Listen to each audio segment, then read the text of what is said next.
दोस्तों, आज हम आपको एक घोड़ी के इंसानी बच्चा पैदा करने का वाक्य सुनाने वाले हैं। जब लोगों को पता चला कि घोड़ी ने इंसान जैसा बच्चा पैदा किया है, तो क्या हुआ? आइए सुनते हैं। यह पूरी कहानी आगे बढ़ने से पहले, अगर आपने इस वीडियो को लाइक नहीं किया है, तो लाइक जरूर करें। गांव की हर गली से वाकिफ थी मैं, हर चौखट, हर दहलीज मुझे जानती थी। मैं शमा, इस गांव की दाई जाने कितनी औरतों के दर्द की गवाह थी, जाने कितने बच्चों की पहली चीख सुनी थी। मेरी उम्र का एक बड़ा हिस्सा इसी गांव की औरतों की ममता और तकलीफें बांटते हुए गुजर गया था। जब भी किसी घर में नया मेहमान आने वाला होता, मुझे सबसे पहले खबर दी जाती। गांव की आधी से ज्यादा औरतों ने मेरे हाथों से अपने बच्चों को इस दुनिया में आते देखा था। मुझे इन गलियों से, इन घरों से और यहाँ के लोगों से एक अजीब सा लगाव हो गया था। लेकिन जब आज मैं अपने घर में लेटी थी, तो अचानक किसी ने दरवाजा खटखटाया। मैंने दरवाजा खोला तो वहां पर शाहिद मौजूद था। उसने मुझे देखते ही कहा, माँ, आज मुझे आपकी जरूरत पड़ गई है। उसकी आवाज भारी थी। उसमें एक अजीब सी घबराहट थी, जैसे उसे डर हो कि मैं मना ना कर दूं। मैंने हैरानी से उसे देखा। मुझे तुम्हें मेरी क्या जरूरत पड़ गई? तुम्हारे घर में तो ऐसा कोई मामला ही नहीं हो सकता। तुम्हारी बीवी तो बांझ है। शाहिद के चेहरे पर एक पल के लिए दर्द की परछाई लहराई, लेकिन उसने खुद को संभालते हुए घबरा कर कहा, नहीं नहीं, मुझे आपकी जरूरत है, लेकिन मेरी बीवी के लिए नहीं। मैंने उसके चेहरे की तरफ गौर से देखा। वह कुछ कहना चाहता था, पर लफ्ज़ नहीं मिल रहे थे। तो फिर किसके लिए, मैंने पूछा। उसने धीरे से कहा, मुझे आपकी जरूरत बन्नो के लिए है, बन्नो। मैं एक पल के लिए ठिठक गई। बन्नो उसकी घोड़ी का नाम था। अब मेरी समझ में सब कुछ आ चुका था, लेकिन फिर भी सवाल यह था कि गांव की दाई का घोड़ी से क्या ताल्लुक? आखिर यह कैसा मामला था जिसने शाहिद जैसे मजबूत इंसान को इस कदर तोड़ दिया था? खैर, मैं ज्यादा देर सोच में नहीं पड़ी। यह कोई मुश्किल काम नहीं था। आखिरकार एक घोड़ी के यहां विलादत होने वाली थी। मेरे लिए यह कोई अजूबा नहीं था, लेकिन शाहिद की हालत देखकर मुझे एहसास हो गया था कि मामला सिर्फ इतना ही नहीं था। शाहिद को अपनी घोड़ी से बेइंतहा मोहब्बत थी। उसने उसका नाम बन्नो रखा हुआ था, और पूरे गांव को पता था कि उसके दिल में इस घोड़ी के लिए कितनी जगह थी। वह उसका इस तरह ख्याल रखता था जैसे कोई अपनी औलाद का रखे। ठंडी रातों में उसके लिए गर्म कपड़े सिलवा, गर्मियों में उसे छांव में रखता। उसके लिए एक अलग कमरा बनवा रखा था, जहां उसके खाने पीने से लेकर आराम करने तक हर चीज का खास इंतजाम था। जब भी कोई शाहिद से पूछता कि वह अपनी घोड़ी के लिए इतना सब क्यों करता है, तो उसका एक ही जवाब होता, जब से इसे लेकर आया हूं, मेरी जिंदगी बदल गई है। मेरे हालात भी बदल गए हैं। बन्नो वाकई बेहद खूबसूरत थी। वह भीत नस्ल की थी, ऊंची, मजबूत, सफेद रंग की चमकती हुई घोड़ी। ऐसी घोड़ी मैंने अपनी जिंदगी में पहले कभी नहीं देखी थी। उसका जिस्म ऐसा था जैसे संगमरमर का हो, और उसकी चाल में एक अलग ही रौब था। मैं शाहिद के घर पहुंची और देखा कि बन्नो जमीन पर लेटी हुई थी। उसकी आंखें बुझी बुझी सी थीं, और उसकी सांसें तेज चल रही थीं। मैंने पास जाकर देखा, उसके पेट में हरकत हो रही थी। मुझे समझते देर न लगी कि वक्त करीब आ चुका था। मैं जमीन पर बैठ गई। मुझे लगा कि मेरा ज्यादा काम नहीं होगा, बस थोड़ी देखरेख करनी होगी। लेकिन तभी मेरी नजर ऐसी चीज पर पड़ी जिसने मेरे पैरों तले जमीन खिसका दी। मुझे अपने आंखों पर यकीन नहीं हुआ। यह क्या हो गया था? मैंने शाहिद को झकझोर कर कहा, यह क्या मामला है? शाहिद, पता करो कि यह किसकी हरकत है। शाहिद भी हैरान था। उसके चेहरे का रंग उड़ गया था। वह कुछ समझ ही नहीं पा रहा था। मुझे खुद नहीं पता। अम्मा, यह सब कैसे हुआ? उसकी आवाज में घबराहट थी। लेकिन जब पता किया गया कि यह किसकी कारस्तानी है, तो जमीन तो खिसकने ही थी, बल्कि ऐसा लगा जैसे सर से आसमान भी उड़ गया।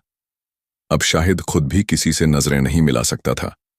लोग कहते हैं कि एक माँ के जज्बात सिर्फ औरत में नहीं होते। कुछ मर्द ऐसे होते हैं जिनके दिल में भी औलाद की तड़प होती है। औलाद पैदा करने का ख्वाब सिर्फ औरत का नहीं होता। कई मर्द भी इस ख्वाब को अपनी जिंदगी का सबसे बड़ा अरमान बना लेते हैं, यानी उन्हें भी औलाद की बहुत फिक्र होती है। शाहिद भी उन्हीं में से एक था।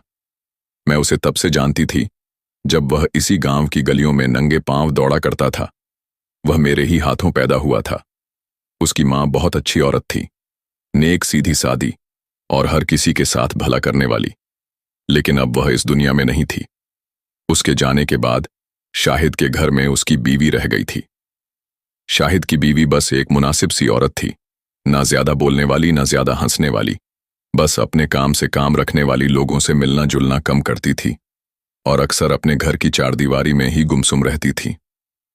इस खामोशी की सबसे बड़ी वजह थी उसकी बेऔलाद वह बांझ थी। वह कई बार मेरे पास आई थी। मेरे पास इस गांव की हर औरत किसी न किसी मसले के लिए आती थी और वह भी अपनी ममता की तड़प लिए आती। मैं दाई थी, लोगों की तकलीफों से वाकिफ थी। वह मुझसे कोई ना कोई दवाई लेकर जाती थी, शायद इसी उम्मीद में कि कभी कोई चमत्कार हो जाए। एक दिन मैंने उससे कहा, बेटी, तेरा मसला यहाँ की दवाई से हल नहीं होगा। तुझे शहर जाकर एक बार चेकअप करवा लेना चाहिए। आजकल शहरी डॉक्टरों ने बड़े बड़े तरीके निकाल लिए हैं, शायद तेरा इलाज हो जाए। लेकिन उसकी आंखों में एक बुझा बुझा सा दर्द था।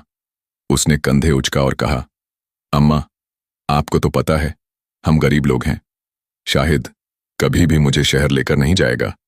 इतने पैसे भी नहीं हैं हमारे पास। बात वहीं खत्म हो गई और इस तरह जिंदगी अपनी चाल चलती रही। उसकी तकलीफ भी चलती रही। लेकिन फिर एक दिन जब वो यानी शाहिद कहीं से एक घोड़ी का बच्चा उठा लाया तो शाहिद की जिंदगी ही बदल गई। ये छोटी सी घोड़ी थी, बिल्कुल नन्ही। शाहिद उसे इस तरह उठा लाया जैसे उसके यहाँ खुद औलाद पैदा हो गई हो। उसकी आंखों में वैसी ही चमक थी जैसा मैंने नए बापों की आंखों में देखा था। जैसे कोई अपने पहले बच्चे को गोद में उठाता है, वैसे ही वह उस घोड़ी को उठा लाया था। उसने उस घोड़ी का नाम रखा बन्नो। और फिर वह दिन और आज का दिन शाहिद के लिए बन्नो उसकी दुनिया बन गई। उसकी सुबह बन्नो, उसकी शाम बन्नो। वह उसकी देखभाल इस तरह करता जैसे लोग अपनी औलाद की करते हैं। उसे अच्छे से अच्छा चारा खिलाता, ठंड में उसे गर्म कपड़े पहना, गर्मी में उसके लिए छांव का इंतजाम करता। लोग हंसते मजाक उड़ाते, लेकिन उसे किसी की परवाह नहीं थी। बन्नो भी वक्त के साथ बड़ी हो गई। वह अब दूध देने लगी थी। उसके दूध की सफेदी देखकर ही लोग अंदाजा लगा लेते कि शाहिद ने इसका कितना ख्याल रखा होगा। मैं बूढ़ी औरत थी, मेरी हड्डियों में अब वो ताकत नहीं थी। मैंने एक दिन उससे कहा, बेटा, पांव भर दूध मेरे लिए रख दिया कर, हड्डियां कमजोर हो गई हैं। उसने सिर झुकाया और बोला, अम्मा, जब तक बन्नो है आपके लिए दूध हमेशा रहेगा। लेकिन आज शाहिद की हालत देखकर मेरा कलेजा मुंह को आ रहा था। वह ऐसा बैठा था जैसे उसके अपने ही घर का कोई बड़ा हादसा हो गया हो। सर पकड़कर जमीन पर बैठा था। उसकी आंखें सूजी हुई थीं, जैसे कई घंटे से रो रहा हो। वो हिलने का नाम नहीं ले रहा था, जैसे दुनिया खत्म हो गई हो। लोग इकट्ठे थे फुसफुसाना, यह इसको भी इंसान के बराबर कफन दफन देगा। पर मैं जानती थी कि यह मजाक की बात नहीं थी। शाहिद के लिए बन्नो सिर्फ एक घोड़ी नहीं थी, वो उसकी औलाद थी, उसका घर था, उसकी जिंदगी का सहारा थी। और अब जो कुछ हुआ था वह उसकी आंखों के सामने से जिंदगी की आखिरी उम्मीद छीन ले गया था। मुझे समझ में आ चुका था कि मामला जितना बाहर से दिख रहा था उससे कहीं ज्यादा संगीन था। क्षमादयी आगे कहती है कि जब सुबह सुबह मेरी आंख खुली तो दरवाजे पर कोई दस्तक दे रहा था। पहले तो मुझे लगा कि कोई आम मामला होगा, लेकिन जब मैंने सुना कि बाहर खड़ा शख्स लगातार मेरा नाम पुकार रहा है तो मैं समझ गई कि खास बात है। दरवाजा खोला तो देखा शाहिद था। उसकी आंखें सूजी हुई थीं, चेहरे पर परेशानी की शिकनें साफ दिख रही थीं। उसने कहा, खाला, मेरी घोड़ी के यहां विलादत होने वाली है, मुझे आपकी मदद चाहिए। मैंने उसे घूर कर देखा। तेरी घोड़ी अकेली है, बन्नो के साथ तो कोई नर घोड़ा था नहीं, फिर यह कैसे हो सकता है? शाहिद ने सिर झुका लिया। मुझे नहीं पता खाला, बस आप चलिए। उसकी आवाज में कुछ ऐसा था कि मैं इनकार नहीं कर सकी। पहले तो मुझे लगा कि कोई और मामला है, लेकिन फिर मैं जानती थी कि उसकी बीवी के यहां तो औलाद हो नहीं सकती। उस लड़की की अपनी ही दुनिया थी। वह शाहिद को पसंद भी नहीं करती थी। कहती थी माँ बाप ने जबरदस्ती उसकी शादी करवा दी थी। वह अच्छी थी, लेकिन धीरे धीरे उसने आना जाना और लोगों से मिलना जुलना कम कर दिया था। गांव की औरतों के बीच उसकी बांझ होने की चर्चा आम थी। गांव में किसी औरत का बांझ होना बहुत बुरा माना जाता था। यह उस औरत की मजबूरी थी, लेकिन लोग इसे उसके गुनाह की तरह गिनते थे। शाहिद ने घर में एक बड़ा कमरा बनाया था, लेकिन वह अपनी बीवी के लिए नहीं बल्कि बन्नो के लिए था। जब मैं वहां पहुंची तो देखा बन्नो अंदर बैठी थी। उसकी हालत कुछ ठीक नहीं लग रही थी। वह लेटी हुई थी, उसकी आंखें बोझिल थीं, सांसें तेज चल रही थीं। मैंने शाहिद की तरफ देखा। देख, यह मेरा काम नहीं है, लेकिन जो जानवरों का डॉक्टर था ना, वह तो गांव छोड़कर चला गया है। इसीलिए चल, मैं थोड़ी मदद कर देती हूं।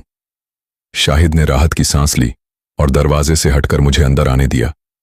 मैं अंदर जाकर बैठ गई, अपने साथ अपना हुक्का भी रख लिया। मेरा ख्याल था कि ज्यादा कुछ करने की जरूरत नहीं पड़ेगी। थोड़ी देर बैठकर बन्नों को देख लूंगी और शाहिद को कुछ हिदायतें दे दूंगी। लेकिन मुझे क्या पता था कि आज मेरी जिंदगी का सबसे अजीब दिन होने वाला था। ऐसा कुछ देखने को मिलेगा कि मैं खुद भी हैरान रह जाऊंगी।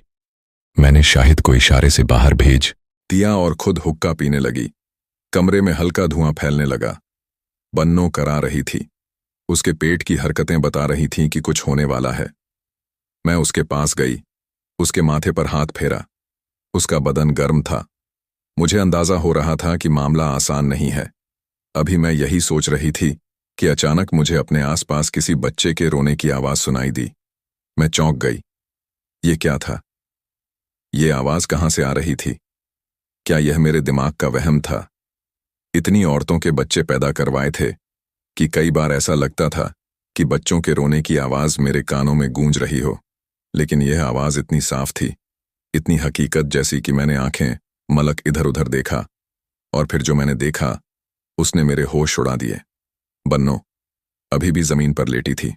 उसकी हालत खराब थी, लेकिन उसके ठीक पास एक बच्चा पड़ा हुआ था, एक इंसानी बच्चा। वह रो रहा था। मैं पत्थर की तरह वहीं खड़ी रह गई। यह कैसे हो सकता था? मैंने बन्नो को गौर से देखा। उसकी थकान भरी आंखें, बिखरी हुई सांसें और उसका पेट जो पहले से छोटा लग रहा था, यह सब देखकर मेरा दिमाग घूम गया। मुझे समझ नहीं आ रहा था कि यह क्या मामला है, लेकिन वहां जमीन पर पड़ा वह बच्चा जिसकी हल्की हल्की रोने की आवाज अभी भी मेरे कानों में गूंज रही थी, मेरे होश उड़ा देने के लिए काफी था। मैंने झटपट बच्चे को उठाया, अपनी चादर में लपेटा और तेजी से बाहर निकलने लगी। मेरे दिल की धड़कनें तेज थीं। जब मैं बाहर पहुंची तो देखा कि सामने शाहिद की बीवी और गांव की एक औरत खड़ी थी। शायद वह औरत दूध लेने आई थी, लेकिन जैसे ही उसकी नजर मेरे हाथों में लिपटे हुए बच्चे पर पड़ी, उसके चेहरे का रंग उड़ गया। शाहिद की बीवी भी हैरत से मुझे घूरने लगी। उसने घबराई हुई आवाज में पूछा, अम्मा, ये तुम्हारे हाथ में क्या है? मैंने उसकी तरफ गहरी नजरों से देखा। उसकी आंखों में सवालों की बांट थी, लेकिन मेरे पास भी जवाब नहीं थे। मैंने ठंडी सांस ली और कहा, बच्चा है। बेटा देख नहीं रही? एक नन्हा सा प्यारा बच्चा। उसकी आंखें फैल गई। बच्चा? पर यह बच्चा आया कहां से बन्नो? तो घोड़ी है, यह बच्चा इंसानी कैसे हो सकता है? मैंने उसकी बात सुनी, पर मेरे पास कोई ठोस जवाब नहीं था। मेरे दिमाग में भी यही सवाल गूंज रहा था। यह बच्चा आया कहां से? मैंने खुद अपनी आंखों से बन्नो के पास इसे पड़ा देखा था, और फिर घोड़ी का पेट भी छोटा हो गया था, जैसे उसने उसके पेट में से कोई चीज निकल गई हो। यह कैसे हो सकता है? मैं खुद नहीं जानती थी, लेकिन मुझे इतना पता था कि इस बच्चे को अब देखभाल की सख्त जरूरत थी। छोड़ यह सब सवाल, पहले इस बच्चे को संभाल, नहीं तो ठंड से बीमार हो जाएगा, मैंने झुंझला हुए कहा। शाहिद की बीवी के चेहरे पर कुछ पल के लिए एक अजीब सा रंग आया। फिर उसने जल्दी से मेरे हाथ से बच्चा ले लिया और अपने आंचल में लपेट लिया। उसकी गोद में जाते ही बच्चा कुछ शांत सा हो गया। वह तेजी से अंदर जाने लगी, शायद अपने घर के अंदर जहां ज्यादा सुकून था। लेकिन तभी शाहिद आ गया। उसने हमें देखा और कुछ अजीब सा महसूस किया। पन्नो, कैसी है अम्मा? मैंने उसकी तरफ देखा। उसकी आंखों में परेशानी और प्यार की छाया थी। वह हमेशा से अपनी घोड़ी को औलाद से बढ़कर चाहता था। मैंने गहरी सांस ली और कहा, बन्नो तो ठीक है, लेकिन कुछ ऐसे मसले खड़े हो गए हैं जो तू कभी ठीक नहीं कर सकेगा। उसने भौचक्का होकर मेरी तरफ देखा। क्या मतलब? मैंने धीरे से कहा, तेरी घोड़ी के यहां विलादत हुई है, एक बच्चा पैदा हुआ है। वह थोड़ा बेताब हुआ। बच्चा कैसा है अम्मा? मैंने उसके चेहरे पर गहरी नजर डाली और धीरे से कहा, इंसानी बच्चा पैदा हुआ है। मेरी यह बात सुनते ही शाहिद के चेहरे का रंग उड़ गया। वह कुछ पल के लिए बिल्कुल सन्न खड़ा रहा, फिर एकदम जोर से हंस पड़ा। अम्मा, यह क्या मजाक कर रही हो? आप नींद से जागी हो। इसका मतलब यह नहीं कि हवा में बातें करो। अगर आपको नींद आ रही है तो जाकर सो जाओ, लेकिन ऐसा मजाक मत करो। इंसानी बच्चा घोड़ी के पेट से कैसे पैदा हो सकता है? यह नामुमकिन है। मैंने ठंडी नजर से उसकी तरफ देखा। मजाक कर रही हूं। जा, अंदर जा और अपनी बीवी को देख देख उसने क्या लिया है अपनी गोद में। मैं शाहिद ने मेरी तरफ कुछ देर तक देखा, फिर पागलों की तरह घर के अंदर भागा। मैं भी उसके पीछे पीछे गई। अंदर जाकर जो मंजर देखा उसने सबकी आंखें फाड़ दी। शाहिद की बीवी बच्चे को अपनी गोद में लिटा चुकी थी। उसने एक औरत को कहा था कि अपने घर से फीडर और दूध ले आए, क्योंकि उस औरत के यहां भी हाल ही में बच्चा पैदा हुआ था। वह औरत तुरंत भाग कर आई और उसने शाहिद की बीवी को दूध और फीडर दे दिया। शाहिद की बीवी ने बड़ी नरमी से बच्चे के मुंह में फीडर लगाया। बच्चा भूखा था। दूध मिलते ही उसने अपनी छोटी छोटी हथेलियां लानी शुरू कर दी। मैंने झुककर ध्यान से बच्चे को देखा। वह बिल्कुल तंदुरुस्त और सेहतमंद लग रहा था। कोई कमजोरी, कोई बीमारी नहीं थी। दूध पीकर वह चैन से सो गया। पर मुझे मालूम था कि अब इस घर में चैन नहीं रहने वाला था। शाहिद अब तक सदमे में था। उसके होंठ कांप रहे थे, जैसे वह कुछ बोलना चाहता हो, लेकिन लफ्ज नहीं मिल रहे थे। उसकी बीवी ने बच्चे को अपने सीने से लगाया और हल्की आवाज में कहा, यह जो भी है अब मेरे पास है, मैं इसका ख्याल रखूंगी। पर अब असल सवाल था, यह बच्चा आखिर आया कहां से? ये कैसी विलादत थी? और सबसे बड़ी बात क्या, ये सच में बन्नों का ही बच्चा था? शाहिद तो जैसे जमीन में ढस गया। उसका चेहरा पीला पड़ गया था। माथे पर पसीने की बूंदें चमक रही थीं। उसने कांपती आवाज में कहा, ये कौन सा जमाना आ गया है? ये क्या हो गया है? मुझे तो समझ नहीं आ रहा है। आप लोगों ने मेरे साथ कोई खेल तो नहीं खेला? मैंने उसकी तरफ देखा। उसकी आंखों में डर और घबराहट थी। मैंने गहरी सांस ली और कहा, शाहिद, हमने तेरे साथ कोई खेल नहीं खेला। ये सब तेरी आंखों के सामने हुआ है। तू खुद देख ले कि तेरी घोड़ी थी, तेरे पास रहती थी, तू इसका खल करता था। अब ये सब कैसे हो गया? हमें भी समझ नहीं आ रहा। शाहिद ने घबराकर मेरी तरफ देखा और बोला, मैंने कभी सोचा भी नहीं था कि बन्नों के यहां कोई बच्चा पैदा होगा, और अगर होगा भी तो कोई मेमना या घोड़ी का बच्चा होगा। लेकिन ये इंसानी बच्चा कहां से आ गया? इतना सुनते ही मेरी नजर शाहिद की बीवी सना पर पड़ी। उसकी हालत कुछ अलग थी। उसके चेहरे पर कोई घबराहट नहीं थी, कोई सवाल नहीं था। उल्टा उसकी आंखों में एक अजीब सी चमक थी। वह बच्चे को इस तरह अपनी गोद में लिए बैठी थी जैसे अगर उसने जरा भी ढीला किया तो बच्चा उससे छिन जाएगा। मैं सना को पहले से जानती थी। वह कभी भी बच्चों को लेकर उतनी बेताब नहीं थी। जब भी मैं उससे पूछती कि तुझे बच्चे पसंद हैं, तो वह बस सिर हिलाकर कहती, अम्मा, मैं इन सब चीजों में यकीन नहीं रखती। मेरे बच्चे नहीं हुए तो बस नहीं हुए। इसमें इतना सोचने की क्या जरूरत है? लेकिन आज वो उस बच्चे को ऐसे पकड़े थी जैसे वो उसी का हो। उसके चेहरे की ममता किसी भी मां से कम नहीं लग रही थी। मैंने गहरी नजर से उसे देखा और कहा, सना, तू कुछ बोलेगी भी या बस खामोश ही रहेगी? ये सब कैसे हुआ? ये बच्चा आखिर आया कहां से? सना ने मेरी तरफ देखा, फिर धीमी आवाज में बोली, मैं क्या बोलूं अम्मा, मेरे बोलने से क्या होगा? यह बच्चा हमारे घर आया है, हमारी जिंदगी में था। अब जो हो गया सो हो गया। अब हमें इसे अपनाना होगा। उसकी आवाज में कोई डर, कोई हिचकिचाहट नहीं थी। लेकिन शाहिद इस बात को मानने को तैयार नहीं था। वह गुस्से से उठा, पास रखा, एक गिलास उठाया और जमीन पर दे मारा। उसकी आंखों में गुस्से की लपटें थीं।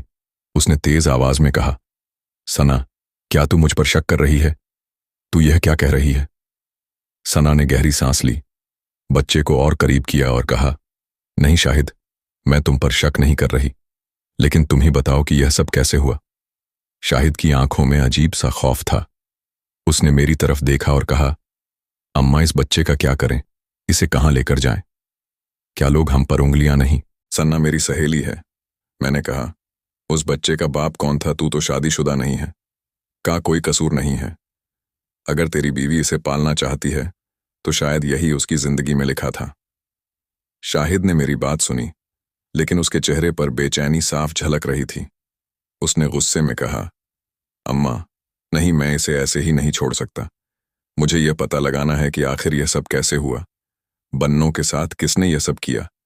यह किसी और के गुनाह की सजा है, हमारे गुनाह की नहीं। मैंने उसकी आंखों में देखते हुए कहा, शाहिद, हमने कौन सा गुनाह किया? बच्चा तेरी बीवी के पास ही है, लेकिन शायद तुझसे नहीं है। यह सुनकर शाहिद चौंक गया। उसकी आंखें गुस्से से लाल हो गईं। उसने मेरी तरफ देखा और तड़पती आवाज में कहा, क्या मतलब अम्मा? आप यह बात हवा में नहीं कर सकती। आपके पास कोई सबूत होना चाहिए। मैंने ठंडी सांस भरी और कहा, सबूत तो यही है कि तेरी बीवी इस बच्चे से अलग होने को तैयार ही नहीं। उसे ऐसे गले से लगाए बैठी है जैसे अगर उसे खुद से दूर करेगी तो उसकी जान निकल जाएगी। ऐसी मोहब्बत तो एक माँ ही कर सकती है जिसने अपने जिस्म से बच्चे को जन्म दिया हो। और माँ की मोहब्बत तो उस वक्त और बढ़ जाती है जब बच्चा उसकी गोद में आ जाता है। तू खुद बता, तुझे ये सब अजीब नहीं लगता? शाहिद के माथे पर बल पड़ गए। वह सोच में डूब गया।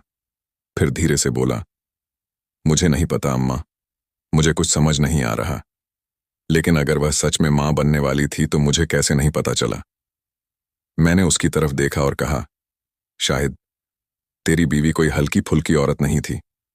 अरे अगर वो मां बनने वाली होती तो तुझे क्या पूरे खानदान को पता चल जाता? और फिर तू भी तो पिछले दिनों जमात में गया था। तुझे याद है? शाहिद सोचने लगा। उसने कहा, हाँ अम्मा, बात तो सच है। मैं जमात में गया था और परसों ही वापस आया हूं। मैंने उसकी तरफ देखा और गहरी आवाज में कहा, मेरा भी तजुर्बा है बेटा। यह बच्चा एक दिन का नहीं, यह कम से कम 4-5 दिन का है। शाहिद के मन में हजारों सवाल घूम रहे थे। उसने अपनी को हमेशा एक वफादार औरत समझा था, लेकिन अब जो हालात सामने थे वह उसकी सोच से परे थे। उसका दिल मानने को तैयार नहीं था कि यह बच्चा उसकी बीवी का हो सकता है। लेकिन अम्मा की बातों में भी सच्चाई लग रही थी। अगर सच में यह बच्चा उसकी बीवी का था तो फिर बन्नों को क्यों मारा गया? क्या यह महज इत्तेफाक था या फिर इसके पीछे कोई गहरी साजिश थी? शाहिद उलझन में था। उसने सोचा कि उसे खुद कुछ करना पड़ेगा। वह अपने घर से बाहर निकला और मोहल्ले में पूछताछ करने लगा। उसने सबसे पहले पड़ोस में रहने वाले शमशेर चाचा से पूछा, चाचा, इन दिनों हमारे घर के आसपास कोई अजनबी आदमी तो नहीं देखा आपने? शमशेर चाचा ने माथे पर हाथ रखते हुए सोचा, फिर बोले, बेटा, अब हम बूढ़े हो चले हैं, हर चीज पर गौर नहीं कर पाते। लेकिन हाँ, 2-3 दिन पहले एक अजनबी आदमी को तुम्हारे घर के देखा था। लंबा चौड़ा काले कपड़े पहने हुए था। अंधेरे में उसकी शक्ल ठीक से नहीं देख पाया। शाहिद का दिमाग दौड़ने लगा। कौन हो सकता है वह आदमी? उसने कुछ और लोगों से पूछताछ की, लेकिन किसी के पास कोई ठोस जवाब नहीं था। हर कोई बस सुनी सुनाई बातें कर रहा था। इधर अम्मा ने भी ठान लिया था कि इस राज्य से पर्दा उठाना ही पड़ेगा। वह सीधा शाहिद के घर पहुंच गई। अंदर जाकर देखा तो सन्ना बच्चे को गोद में लिए बैठी थी। उसकी आंखों में एक अजीब सा सुकून था। अम्मा ने उसे गौर से देखा। उन्होंने कहा, सना बेटी, मैं तेरी मदद करने आई हूं। बच्चा अभी बहुत छोटा है, तुझे आराम की जरूरत है। मुझे दे, मैं इसे संभाल लेती हूं। तू जाकर थोड़ा आराम कर ले। सना ने घबराहट से बच्चे को और कसकर पकड़ लिया और बोली, नहीं अम्मा, मैं बिल्कुल ठीक हूं। मुझे आराम की जरूरत नहीं, आप बैठिए, मैं आपके लिए चाय बना लाती हूं। अम्मा को उसका यह बर्ताव अजीब लगा। आमतौर पर जब औरत बच्चा जनती है तो वह इतनी जल्दी कामकाज में नहीं लगती, लेकिन सना तो पूरी तरह से ठीक नजर आ रही थी। अम्मा को अब शक होने लगा कि उनका पहला अंदाजा गलत था। अगर यह बच्चा सना का होता तो उसके जिस्म पर कोई तो निशान होते, कोई कमजोरी तो होती, मगर वह एकदम तरोताजा लग रही थी। तो फिर यह बच्चा आया कहां से? इधर शाहिद घर लौट उसका चेहरा बुझा हुआ था। उसने अम्मा से कहा, मैंने बहुत पूछताछ की, लेकिन कुछ समझ नहीं आ रहा। एक आदमी के बारे में सुना है, पर कोई पक्की बात नहीं बता सका। अम्मा ने गहरी सांस ली और बोली, बेटा, अब हमें औरतों के अंदाजे से निकलकर हकीकत की तरफ जाना होगा। हमें कुछ ठोस सबूत चाहिए। जब तक हमारे पास सबूत नहीं होगा तब तक हम किसी नतीजे पर नहीं पहुंच सकते। शाहिद ने सिर हिलाया, लेकिन उसके अंदर का शक और बढ़ गया था। क्षमादान है कि मैंने साजिश से कहा। अब तू आराम से बैठ, मैं और तुम्हें जाकर पता लगाती हूं यह किसकी हरकत है। इसके बाद मैं अपने घर आ गई और लेट गई। यह दिन भी आराम से गुजरने लगा। अचानक शाम के वक्त किसी ने दरवाजा खटखटाया। मैंने दरवाजा खोला तो सामने एक लड़की खड़ी थी। मैंने पूछा, क्या बात है? उसने कहा, सलीमा ताई के घर चलो, उनकी बेटी लाइबा की तबीयत खराब है। है। यह सुनकर मैं सलीमा के घर की तरफ चल पड़ी। रास्ते में सोच रही थी कि आखिर उसकी बेटी लाइबा की तबीयत को अचानक क्या हो गया। वह तो जवान और तंदुरुस्त लड़की थी। पूरे गांव में उसकी खूबसूरती के चर्चे थे। उसकी मां सलीमा भी बहुत परेशान लग रही थी। मैं जैसे ही उनके घर पहुंची, देखा कि लाइबा चारपाई पर लेटी हुई थी। चेहरा जर्द पड़ चुका था और आंखों के नीचे काले धब्बे उभर आए थे। उसकी हालत बहुत खराब थी। मुझे देखकर सलीमा दौड़कर मेरे पास आई और बोली, अम्मा, मेरी बेटी को देखो, पता नहीं इसे क्या हो गया है। उसकी आवाज में डर साफ झलक रहा था। मैंने लाइबा की नब्ज देखी, उसका माथा सहला और फिर गौर से उसका चेहरा पढ़ने की कोशिश की। मुझे ऐसा लगा जैसे वह कुछ कहना चाह रही हो। मैंने सब लोगों से कहा, तुम सब बाहर चले जाओ, मुझे इससे अकेले में कुछ पूछना है। मेरी बात सुनकर घर के सब लोग बाहर चले गए। जब सब चले गए तो मैंने उसे चेक करने की कोशिश की, तो उसने मेरा हाथ नीचे कर दिया और कहा, अम्मा, तुम मुझे बचा लो। मैंने कहा, तेरे साथ क्या हुआ है? उसने जब मुझे दिखाया तो मैं समझ गई कि यह हामिया थी और इसने बच्चों को जन्म दिया है। मैंने कहा, तेरा बच्चा कहाँ है? लाइबा ने कहा, वो बच्चा तो मैंने सना को दे दिया। मैंने पूछा, सना तेरी कौन है? उसने कहा कि बराबर में एक लड़का काम करता था, जिसके प्यार में मैं पागल हो गई थी। 10 महीने पहले वह मुझे छोड़कर चला गया और उससे मिलने के नतीजे में यह बच्चा पैदा हुआ है। जब मेरे बच्चा पैदा होने वाला था तो मैं अपने मामू के घर चली गई। मेरे मामू की आंखें नहीं हैं, यानी उन्हें दिखाई नहीं देता है, और मेरी मामी का इंतकाल हो चुका है। उनकी एक बेटी है। मैंने उसको सब कुछ सच सच बता दिया और उसने मेरी मदद की। यह बात मेरी सहेली सना को भी पता थी। जब बच्चा पैदा हुआ तो मैं और सना बन्नों की झोपड़ी में गई थी। उस वक्त आप हुक्का पीकर सो रही थीं। हमने पास ही चुपके से उस बच्चे को लिटा दिया और जल्दी से वापस आ गए। लोगों को पता ही नहीं चला कि यह सब कुछ कैसे हो गया, और हमने बानो के साथ भी कुछ नहीं किया है।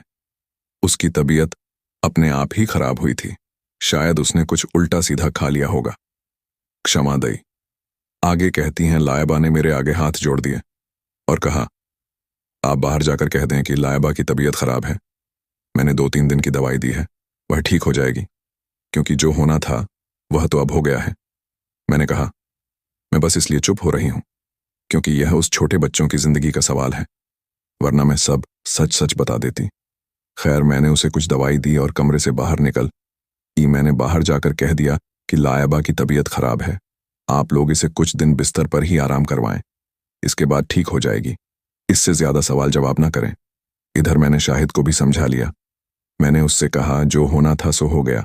अब यह बच्चा जैसे भी इस दुनिया में आया हो, अब यह तेरी औलाद है, इसे अपना ले और पाल। शाहिद मेरे सामने चुपचाप खड़ा रहा। उसके चेहरे के सुराग बता रहे थे कि वह अंदर ही अंदर बहुत कुछ सोच रहा है। फिर उसने धीमे से कहा, अम्मा, मैं कुछ समझ नहीं पा रहा हूं। जो कुछ हुआ वह मेरे लिए किसी सदमे से कम नहीं, मगर आपने सही कहा, यह बच्चा अब मेरा ही है, मैं इसे अपना लूंगा। लेकिन क्या? मैंने पूछा। लेकिन मुझे सना से इस बारे में बात करनी होगी। मैं देखना चाहता हूं कि वह इस बच्चे को किस नजर से देखती है। मैंने सिर हिलाया। सना से बात कर ले, मगर ध्यान रखना कि तेरी बातों से उसके दिल में कोई शक या दुख ना आ जाए।